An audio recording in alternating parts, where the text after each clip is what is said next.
Welcome to the land of the rising sun, where the vibrant culture, ancient traditions, and modern technology collide into a stunningly beautiful and unique experience. From the bustling metropolis of Tokyo to the serene temples of Kyoto, Japan is a country that will leave you in awe. Explore the neon-lit streets of Shinjuku, indulge in some mouth-watering street food, and immerse yourself in the vibrant nightlife. Take a ride on the busiest train station in the world, witness the iconic cherry blossoms, and relax in a ryokan. Discover the history and culture of Japan as you visit the ancient temples of Nara, the stunning Osaka Castle, and the peaceful gardens of Kyoto. In this series of videos, join me, my mom and brother in exploring Japan and Korea for 24 days during the Sakura season. Journey through time and witness the captivating history of Yokohama, Japan. Once a humble fishing village, it transformed into a bustling port city that embraced international trade and cultural exchange. From its early days as a gateway to the world, Yokohama weathered storms, rebuilt after devastating earthquakes, and emerged as a beacon of resilience.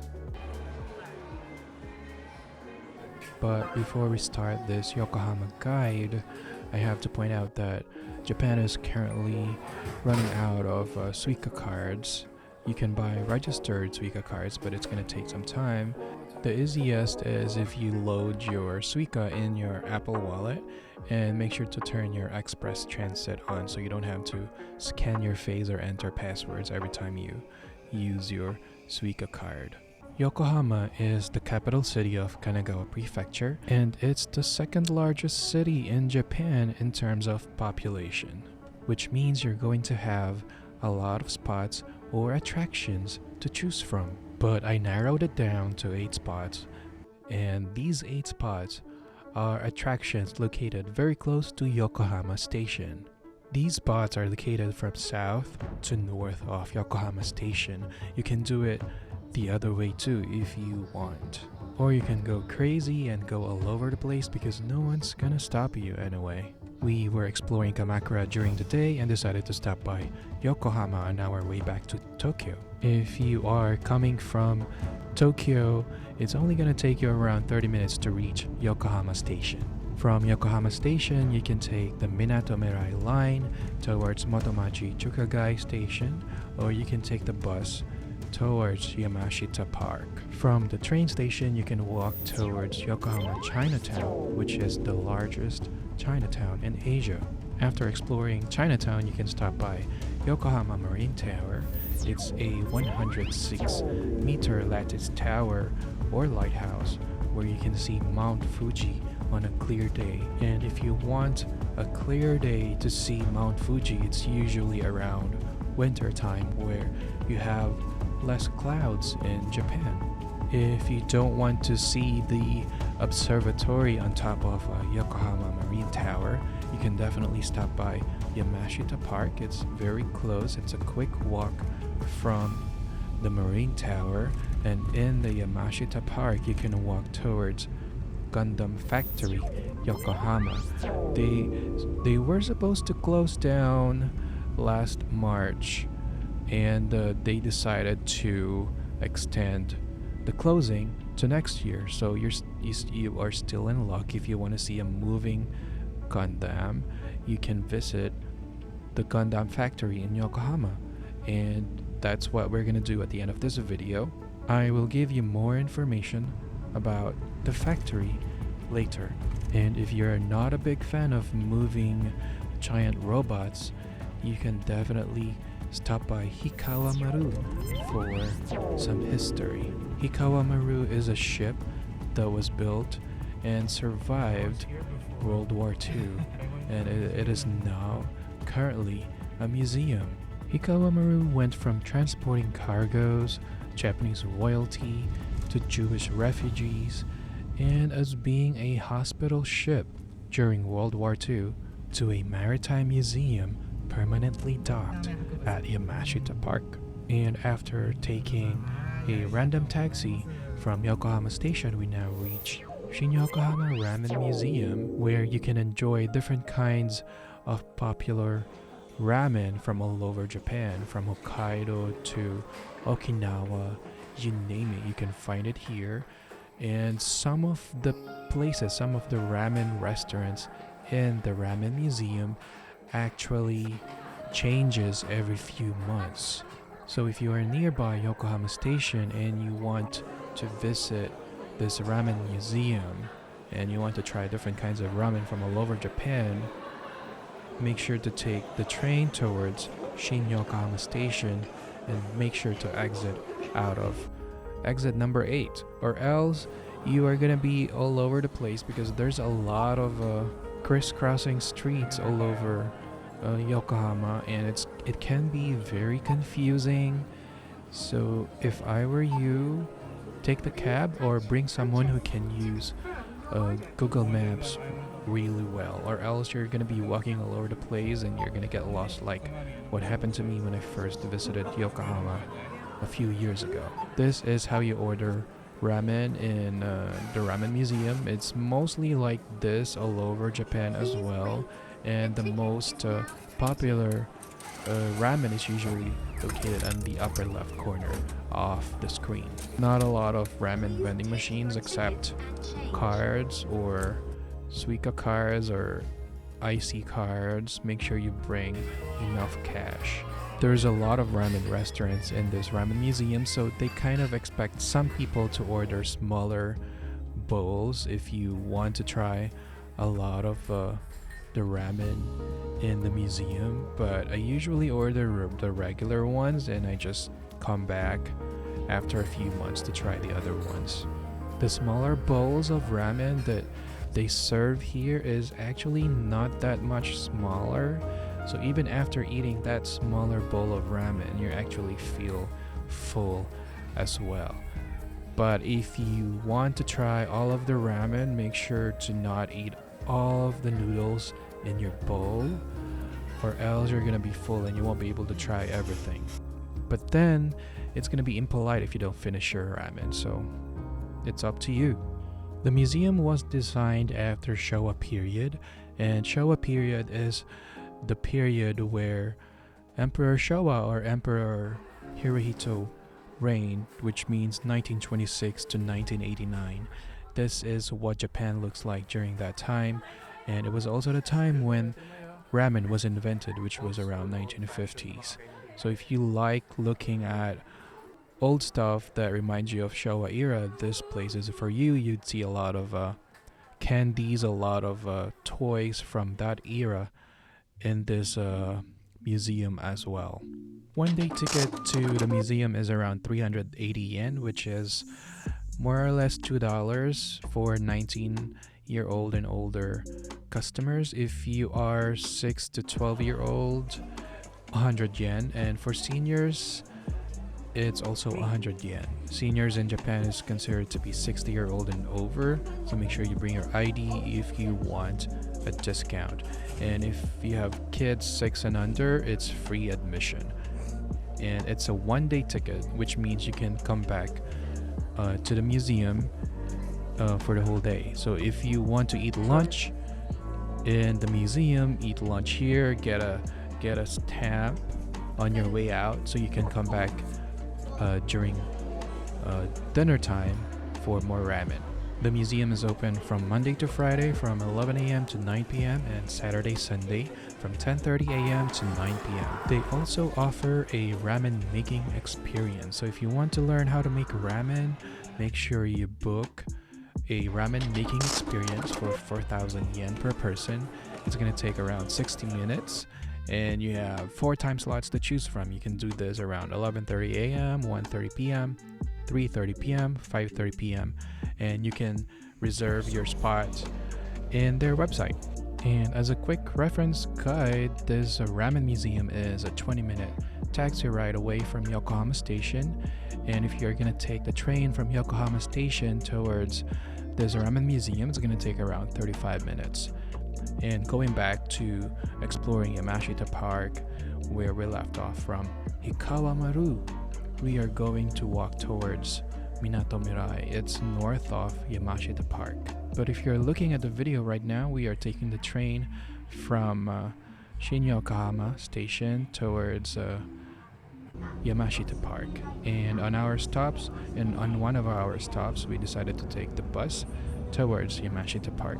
We also tried to get a taxi from Shin Yokohama, but we couldn't find one, and sometimes Uber doesn't work. It takes a few minutes. It takes more than a few minutes just to hail a taxi from Uber lately in Japan, and you can also download Go Taxi app if you are in Japan, but the app requires you to have a Japanese phone number.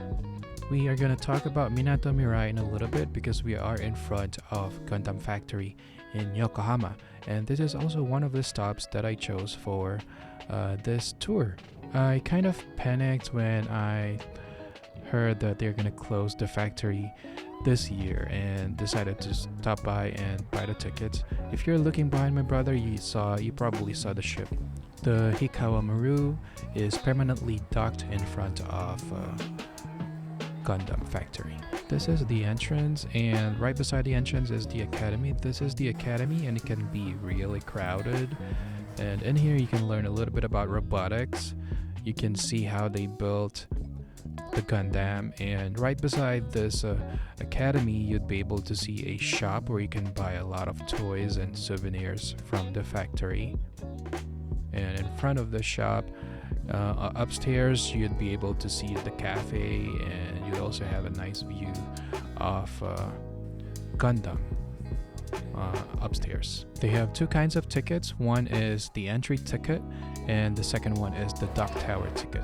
The entry ticket is a must for everyone for you to enter the whole exhibit, and the dock tower is for the towers right beside Gundam. So if you want to ride the tower, you need a dock tower ticket on top of your entry ticket. So far, they extended the opening of the factory until March 31, 2024. It's open from Mondays to Fridays from 11 a.m. to 8 p.m. and from Saturday, Sundays, holidays from 10 a.m. to 8 p.m. But starting July 22 to September 3, 2023, it's going to be open from 10 a.m. to 9 p.m. Tickets going to be 1,650 yen for 13-year-olds and above, and 1,100 yen from 7 to 12-year-olds.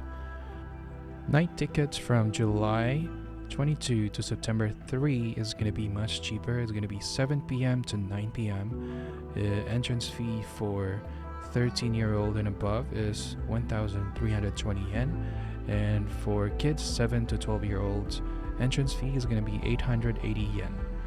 The dock tower, no matter how old you are, it's going to be 3,300 yen. Tickets are available 2 weeks before opening from the website, and for you to buy tickets you need to register in the website. For me, the best way to see Gundam is around an hour before sunset. So you'd see the robot during the daytime and also during the nighttime.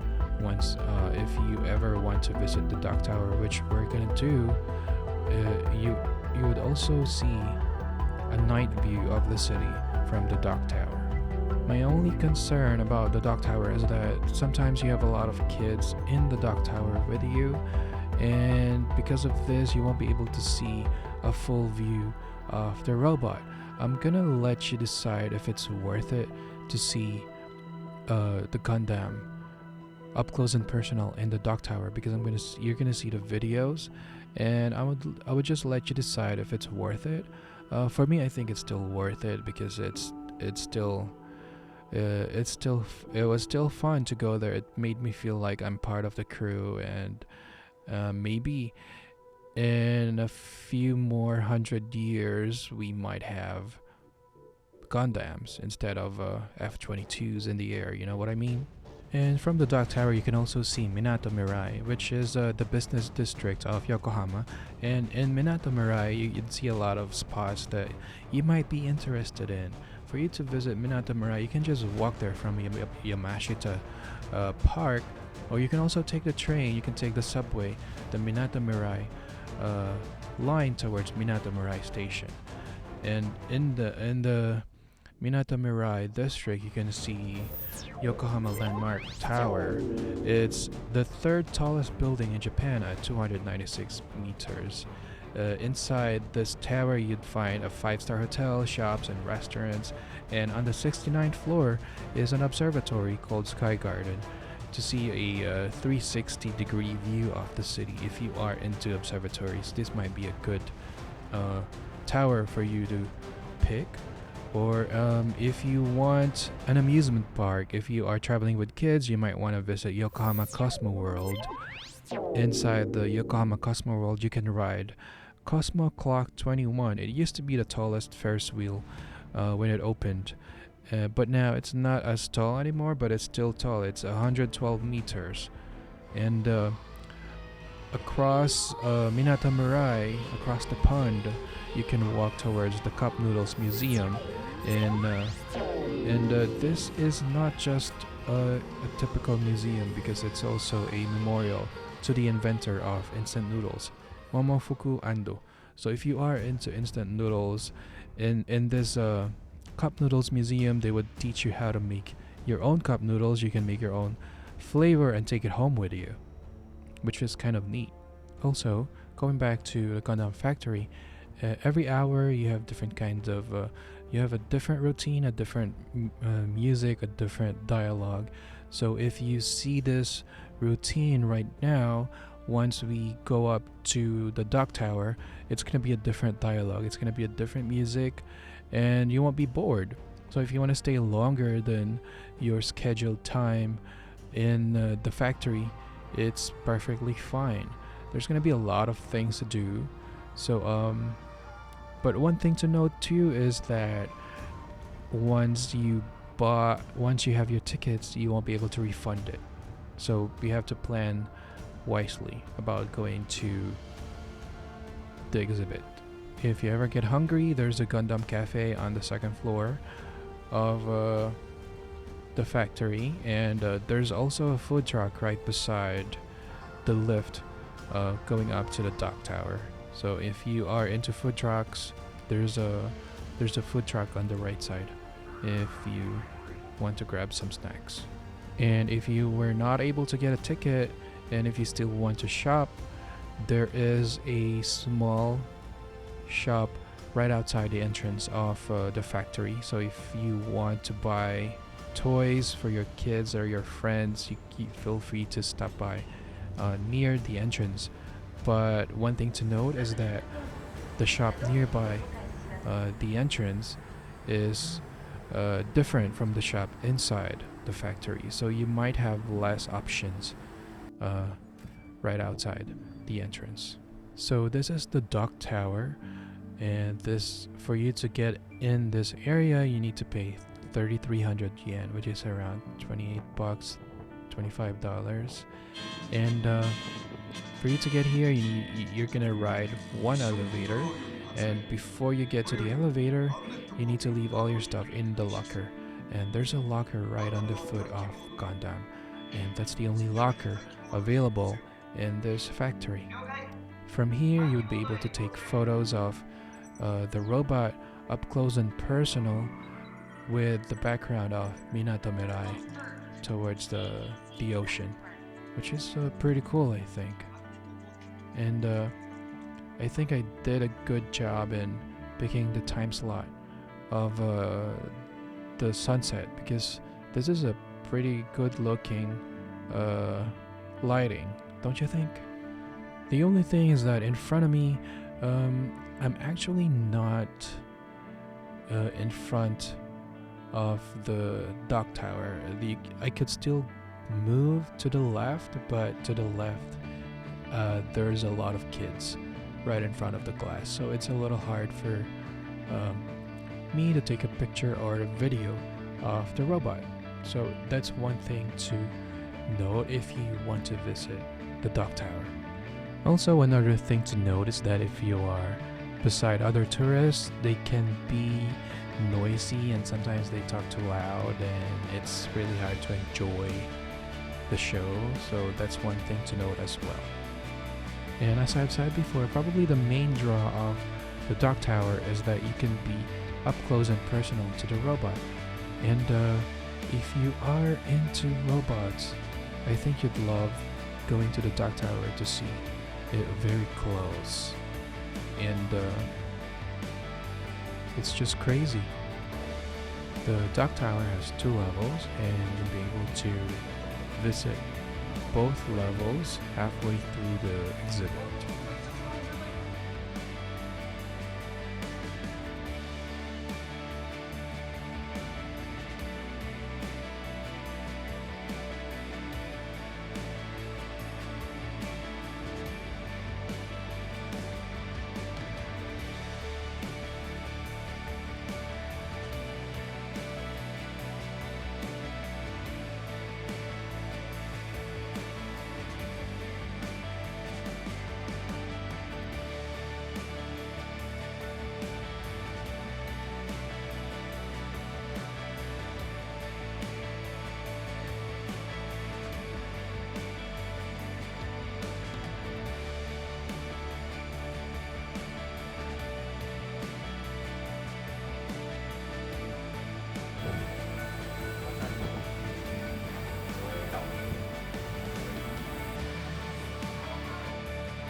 And on your way out of the factory, feel free to visit the shop. There's going to be a lot of different kinds of toys that you want to take home with you.